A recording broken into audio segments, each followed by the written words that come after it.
ಭಾರತದ 4 ಮೂಲೆಗಳಲ್ಲಿ ಸುಮಾರು 1800 ವರ್ಷಗಳಿಂದ ಜ್ಞಾನದ ಜ್ಯೋತಿಯನ್ನು ನಿರಂತರವಾಗಿ ಬೆಳಗಿಸ್ತಾ ಬಂದಿರೋ ಒಂದು ಅದ್ಭುತ ವ್ಯವಸ್ಥೆ ಇದೆ. ಅದೇ ಶಂಕರಾಚಾರ್ಯರ ಮಠಗಳು. ಅಷ್ಟಕ್ಕೂ ಈ ಮಹಾನ್ ಪರಂಪರೆಯ ಹಿಂದಿನ ಗುಟ್ಟೇನು? ಬನ್ನಿ, ಇವತ್ತು ಅದರ ಬಗ್ಗೆನೇ ತಿಳ್ಕೊಳ್ಳೋಣ. ನೋಡಿ, ಶಂಕರಾಚಾರ್ಯರ ಪರಂಪರೆಯನ್ನ ಅರ್ಥ ಮಾಡಿಕೊಳ್ಳೋಕ್ಕೂ ಮುಂಚೆ ನಾವು ಅದರ ಅಡಿಪಾಯವನ್ನ ಅಂದ್ರೆ ಗುರುತತ್ವವನ್ನ ಅರ್ಥ ಮಾಡಿಕೊಳ್ಬೇಕು.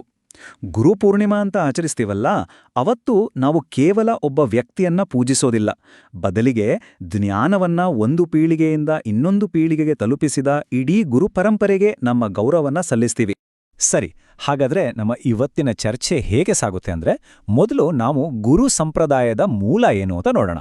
ಆಮೇಲೆ ಕೆಲವು ಸಾಮಾನ್ಯ ತಪ್ಪು ಕಲ್ಪನೆಗಳನ್ನು ಸರಿಪಡಿಸಿಕೊಂಡು ಆದಿಶಂಕರರು ಸ್ಥಾಪಿಸಿದ ಆ 4 ಮುಖ್ಯ ಮಠಗಳ ಪರಿಚಯ ಮಾಡ್ಕೊಳ್ಳೋಣ.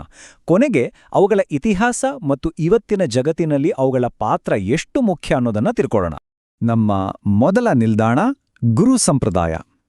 ಇಲ್ಲಿ ಗುರು ಅಂದ್ರೆ ಕೇವಲ ಒಬ್ಬ ಟೀಚರ್ ಅಲ್ಲ, ಅವರು ಸಾವಿರಾರು ವರ್ಷಗಳ ಜ್ಞಾನದ ಸರಪಳಿಯಲ್ಲಿರೋ ಒಂದು ತುಂಬಾನೇ ಅಮೂಲ್ಯವಾದ ಕೊಂಡಿ. ಈ ಪರಂಪರೆ ಅಸಲಿಗೆ ಹೇಗೆ ಕೆಲಸ ಮಾಡುತ್ತೆ ಅಂತ ನೋಡೋಣ ಬನ್ನಿ. ಉಪನಿಷತ್ತುಗಳಲ್ಲಿ ಒಂದು ತುಂಬಾನೇ ಗಟ್ಟಿಯಾದ ಮಾತಿದೆ. ಪರಮ ಸತ್ಯವನ್ನ ಅಂದ್ರೆ ಬ್ರಹ್ಮನನ್ನ ತಿಳಿಯಬೇಕಾದ್ರೆ ಗುರುವಿನ ಬಳಿಗೆ ಮಾತ್ರ ಹೋಗ್ಬೇಕು. ಎಷ್ಟೇ ದೊಡ್ಡ ಪಂಡಿತರಾಗಿದ್ರೂ ಸರಿ, ಈ ಜ್ಞಾನವನ್ನ ಸ್ವಂತವಾಗಿ ಪಡೆಯೋಕೆ ಪ್ರಯತ್ನಿಸಬಾರ್ದು ಅಂತ. ಆತ್ಮಜ್ಞಾನದ ದಾರಿಯಲ್ಲಿ ಗುರುವಿನ ಪಾತ್ರ ಎಷ್ಟು ನಿರ್ಣಾಯಕ ಅನ್ನೋದನ್ನ ಇದು ಸ್ಪಷ್ಟವಾಗಿ ಹೇಳುತ್ತೆ. ಗುರು ಅನ್ನೋ ಪದ ಕೇಳ್ದಕ್ಷಣ ಮನಸ್ಸಿನಲ್ಲಿ ಪಲತರದ ಪ್ರಶ್ನೆಗಳು ಮೂಡ್ತವೆ ಅಲ್ವಾ? ಇವತ್ತಿನ ಕಾಲದಲ್ಲಂತೂ ಈ ಬಗ್ಗೆ ಕೆಲವು ತಪ್ಪು ಕಲ್ಪನೆಗಳೂ ಇವೆ. ಸೊ ಬನ್ನಿ, ಮೊದಲು ಅವುಗಳನ್ನ ಒಂದೊಂದಾಗಿ ಸ್ಪಷ್ಟಪಡಿಸ್ಕೊಳ್ಳೋಣ. ಹಾಗಾದ್ರೆ ಗುರು ಭಕ್ತಿ ಅಂದ್ರೆ ವ್ಯಕ್ತಿ ಪೂಜೆನಾ? ಕೆಲವರು ಅಂದುಕೊಂಡ ಹಾಗೆ ಇದೊಂದು ತರಹದ ಗುರುಡಂ ಅಥವಾ ಕುರುಡು ನಂಬಿಕೆಯ ಭಾಗನಾ? ಇದಕ್ಕೆ ಸಂಪ್ರದಾಯದಲ್ಲೇ ಒಂದು ಸ್ಪಷ್ಟವಾದ ಉತ್ತರವಿದೆ. ಇಲ್ಲಿ ಭಕ್ತಿ ಇರೋದು ಗುರುವಿಗಿಂತ ಹೆಚ್ಚಾಗಿ ಗುರು ಹೊತ್ತು ತರುವ ಜ್ಞಾನಕ್ಕೆ. ಇದನ್ನ ಹೀಗೆ ಯೋಚಿಸಿ, ಗುರು ಅನ್ನೋದು ಒಂದು ಪೈಪ್ ಇದ್ದಾಗೆ, ಅದರ ಮೂಲಕ ಹರಿದು ಬರುವ ಜ್ಞಾನ ಅನ್ನೋ ನೀರು ಮುಖ್ಯವೇ ಹೊರತು ಆ ಪೈಪ್ ಅಲ್ಲ. ಗುರು ಆ ಜ್ಞಾನದ ಹರಿವಿಗೆ ನಮ್ಮನ್ನ ಸಂಪರ್ಕಿಸೋ ಒಂದು ಮಾಧ್ಯಮ ಅಷ್ಟೇ. ಇನ್ನೊಂದು ಸಾಮಾನ್ಯವಾದ ನಂಬಿಕೆ ಇದೆ. ಅದೇನಂದ್ರೆ, ಗುರುವಿನ ಕೃಪೆ ಇದ್ರೆ ಸಾಕು, ನಾವೇನೂ ಪ್ರಯತ್ನ ಪಡದೆ ಜ್ಞಾನೋದಯ ಆಗ್ಬಿಡುತ್ತೆ ಅಂತ. ಇದು ನಿಜಕ್ಕೂ ಸಾಧ್ಯನಾ? ಸಂಪ್ರದಾಯದ ಪ್ರಕಾರ ಗುರುವಿನ ನಿಜವಾದ ಕೃಪೆ ಅಂದ್ರೆ ಅವರ ಬೋಧನೆಯೋ ಹೊರತು ಬೇರೇನಲ್ಲ. ಜ್ಞಾನ ಪಡೆಯೋಕೆ ಶಿಷ್ಯನ ಪ್ರಯತ್ನ ಅತ್ಯಗತ್ಯ. ಗುರು ದಾರಿ ತೋರಿಸಬಹುದು, ಆದ್ರೆ ಆ ದಾರಿಯಲ್ಲಿ ನಡಿಬೇಕಾಗಿರೋದು ಶಿಷ್ಯನೇ. ಅದೇ ನಿಜವಾದ ಗುರು-ಶಿಷ್ಯ ಸಂಬಂಧ ಅಂದ್ರೆ. ಸರಿ, ಗುರು-ಶಿಷ್ಯ ಪರಂಪರೆ ವೈಯಕ್ತಿಕ ಮಟ್ಟದಲ್ಲಿ ಜ್ಞಾನವನ್ನ ಹಂಚುತ್ತೆ. ಆದರೆ ಆ ಜ್ಞಾನವನ್ನ ಸಾವಿರಾರು ವರ್ಷಗಳ ಕಾಲ ರಕ್ಷಿಸಬೇಕಲ್ಲ, ಅದಕ್ಕೊಂದು ವ್ಯವಸ್ಥೆ ಬೇಕು, ಹೌದಲ್ವಾ? ಸರಿಯಾಗಿ ಇಲ್ಲೇ ಆದಿಶಂಕರರ 4 ಸ್ತಂಭಗಳ ಪರಿಕಲ್ಪನೆ ಬರೋದು.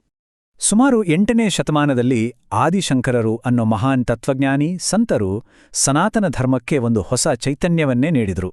ಅವರು ಕೇವಲ ತತ್ವಗಳನ್ನ ಬೋಧಿಸಿ ಸುಮ್ಮನಾಗ್ಲಿಲ್ಲ, ಆ ತತ್ವಗಳನ್ನ ರಕ್ಷಿಸ್ಲಿಕ್ಕಾಗಿಯೇ ದೇಶದ 4 ದಿಕ್ಕುಗಳಲ್ಲಿ 4 ಜ್ಞಾನ ಕೇಂದ್ರಗಳನ್ನ ಅಂದ್ರೆ ಮಠಗಳನ್ನ ಸ್ಥಾಪಿಸಿದರು. ಅವರ ಯೋಜನೆ ಎಷ್ಟು ದೂರದೃಷ್ಟಿಯುಳ್ಳದ್ದಾಗಿತ್ತು ನೋಡಿ. ದಕ್ಷಿಣದಲ್ಲಿ ನಮ್ಮ ಕರ್ನಾಟಕದ ಶೃಂಗೇರಿ, ಪಶ್ಚಿಮದಲ್ಲಿ ಗುಜರಾತಿನ ದ್ವಾರಕೆ, ಪೂರ್ವದಲ್ಲಿ ಒಡಿಶಾದ ಗೋವರ್ಧನ ಮತ್ತು ಉತ್ತರದಲ್ಲಿ ಉತ್ತರಾಖಂಡದ ಜ್ಯೋತಿರ್ಮಠ. ಹೀಗೆ ಭಾರತದ 4 ದಿಕ್ಕುಗಳಲ್ಲೂ ಜ್ಞಾನದ ಕೇಂದ್ರಗಳನ್ನ ಸ್ಥಾಪಿಸುವ ಮೂಲಕ ವೈದಿಕ ಜ್ಞಾನ ದೇಶದಾದ್ಯಂತ ಸುರಕ್ಷಿತವಾಗಿರುವಂತೆ ನೋಡಿಕೊಂಡ್ರು. ಹಾಗಾದ್ರೆ ಈ ಪ್ರತಿಯೊಂದು ಮಠಕ್ಕೂ ಇರೋ ವಿಶೇಷತೆ ಏನು? ಅವು ಯಾವ ವೇದದ ರಕ್ಷಕರು? ಬನ್ನಿ, ಅವುಗಳ ಪರಿಚಯವನ್ನ ಒಂದೊಂದಾಗಿ ಮಾಡ್ಕೊಳ್ಳೋಣ.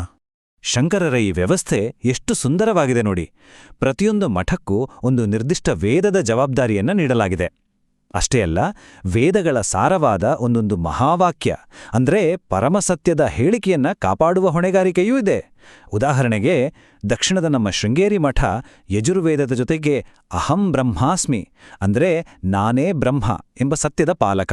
ಈ ಮಠಗಳನ್ನೆಲ್ಲ ಆದಿಶಂಕರರೇ ನೇರವಾಗಿ ಸ್ಥಾಪಿಸಿದರು ಅನ್ನೋದು ಒಂದು ಬಲವಾದ ನಂಬಿಕೆ.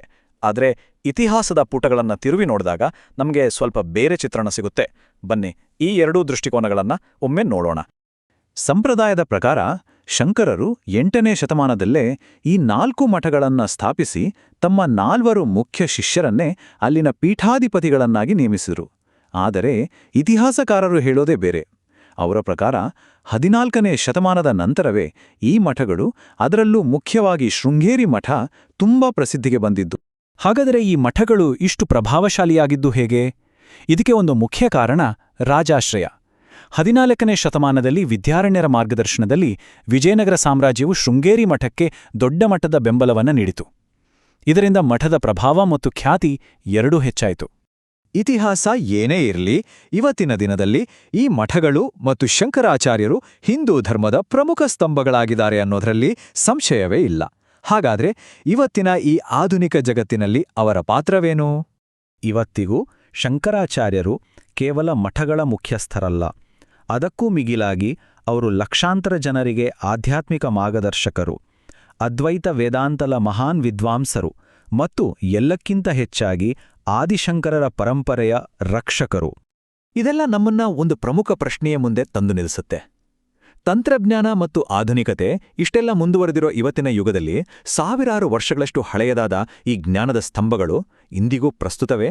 ಇವು ಇಂದಿನ ಸಮಾಜಕ್ಕೆ ಯಾವ ರೀತಿಯ ಮಾರ್ಗದರ್ಶನವನ್ನು ನೀಡಬಲ್ಲವು? ಇದರ ಬಗ್ಗೆ ಯೋಚಿಸಬೇಕಾದ ಅಗತ್ಯವಿದೆ.